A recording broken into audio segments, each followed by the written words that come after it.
আমি triangle farmer এই এরিয়ার নতুন ম্যানেজার। ওয়ালাইকুম আসসালাম, কেমন আছেন? আমাদের না বসবো না, বসেন না, বসেন বসেন প্লিজ প্লিজ প্লিজ বসেন। আমাদের এমআইও তো আপনাদের এখানে আসে অর্ডার নিতে। কেমন চলে আমাদের কোম্পানির প্রোডাক্ট? তাই, ওকে ওকে। উনি ঠিকঠাক অর্ডার নিতে আসেন তো? অথবা যদি কোনো অবজেকশন বা পরামর্শ থাকে আমাকে জানান। বেবি টুথপেস্ট হবে?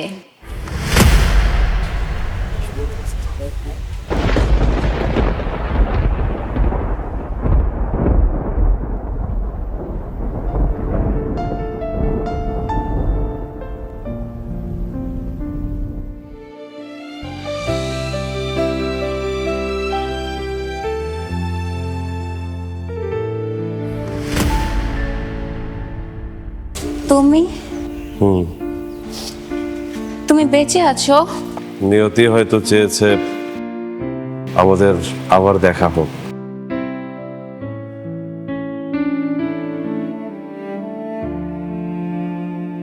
তোমার মেয়েটা অনেক সুন্দর হয়েছে, তোমার মতোই। তুমি আমার প্রশ্নের উত্তরটাকে এড়িয়ে যাচ্ছ। সব প্রশ্নের উত্তর কি আমাদের কাছে সব সময় থাকে?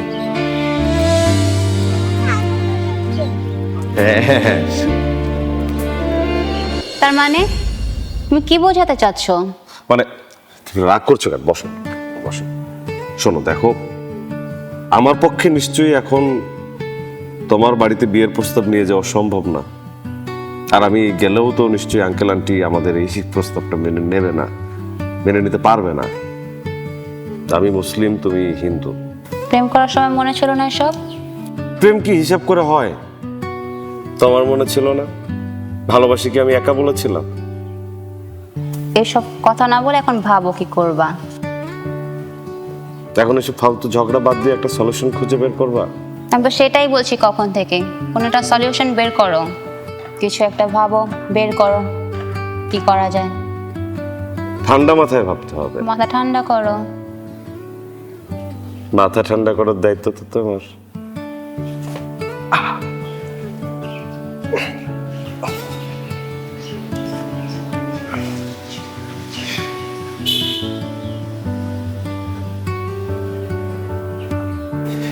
এক কাজ করি, চলো কি? আমরা যদি পালিয়ে যাই? ফাইজলামি করো। এছাড়া আর কোনো পথ নেই।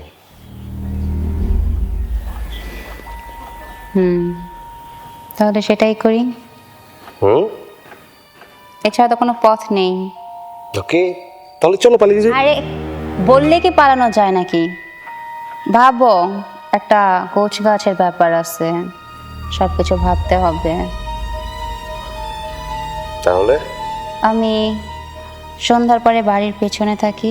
তাহলে আমি সন্ধ্যার পরপরই তোমার বাড়ির পিছনে এসে তোমার জন্য অপেক্ষা করব। তুমি সুযোগ বুঝে যা কিছু তোমার নেওয়ার প্রয়োজনীয় সেগুলো নিয়ে চলে আসবে। এরপর দুজন মিলে রাতের নাইট কোচে ঢাকা। তুমি কোনোদিন আমায় ছেড়ে যাবে না তো? আমি তোমাকে কথা দিচ্ছি, কোনোদিন তোমার হাতটা ছাড়বো না। কিন্তু তুমি তোমার কথা রাখোনি। তুমি তো কথা দিয়েছিলে না আমাকে আসবে। আমি সারাটা রাত অপেক্ষা করেছি, কিন্তু তুমি আসোনি। তোমাকে বিশ্বাস করে আমি আমার বাড়ি ঘর বাবা মা সবাইকে ছেড়ে চলে আসছি। ভুল করেছিলাম তোমাকে বিশ্বাস করে, তোমাকে ভালোবেসে। কি দোষ ছিল আমার? কেন আসোনি তুমি ওই দিন? কথা বলো, চুপ করে আছো কেন? উত্তর দাও আমার কথার। চুপ করে আছো কেন? কথা বলো, জবাব দাও। কি বলবো? আমি তোমাকে ঠকিয়েছি। আমি তোমাকে ঘর ছাড়তে বলে নিজেই হারিয়ে গিয়েছি, তোমার হাতটা ধরিনি। আমি অপরাধী, আমি কালপ্রিট। এটাই কি যথেষ্ট না? না, যথেষ্ট না। আমি তো ছিলাম, কেন আসোনি তুমি? আমি পারবো না বলতে। তোমাকে বলতেই হবে। তোমার জন্য আমি অপেক্ষা করেছি সারাটা রাত। তোমাকে ভালোবাসার পাপ ছিল আমার, এখন বলছো বলবে না? বলো কেন আসোনি? আমি আসিনি কারণ আমি চাইনি তোমার জন্য আর দুটো মানুষ পৃথিবী থেকে চলে যাক।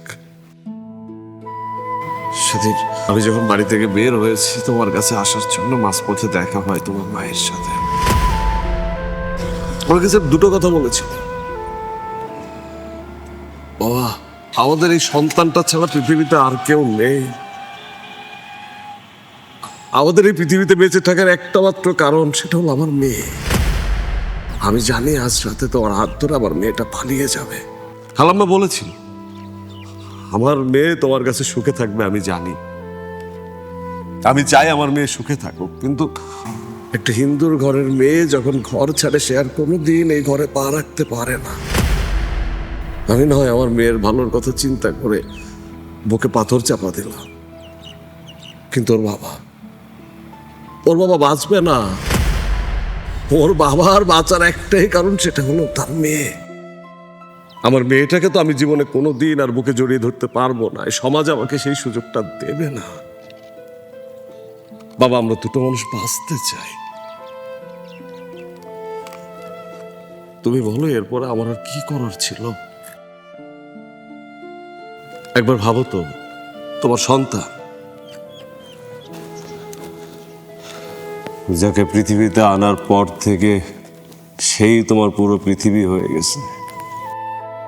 একটু একটু করে সব ভালোবাসা, সব আদর স্নেহ দিয়ে যাকে বড় করে তুলছ, যার মুখের দিকে তাকালে তুমি পুরো পৃথিবীটাকে দেখতে পাও, যার কান্না তোমারে কান্দায়, যার হাসি তোমারে হাসায়, এই মেয়েটা যখন বড় হয়ে তোমার ছাইড়া চলে যায় অন্য কোনো পোলার হাত কেমন লাগবে তখন তোমার? কোনোদিনও ওকে মুখে জড়ায় ধরতে পারবা না, আর কোনোদিনও ও তোমাকে মা বলে ডাকবে না। তখন তোমার কেমন লাগবে? কি নিয়ে বাঁচবা তুমি? আমি সেদিন এক মায়ের আর্তনাদের কাছে হেরে যাই, এটাই ছিল আমার অপরাধ। আমাকে তুমি ক্ষমা করে দিও।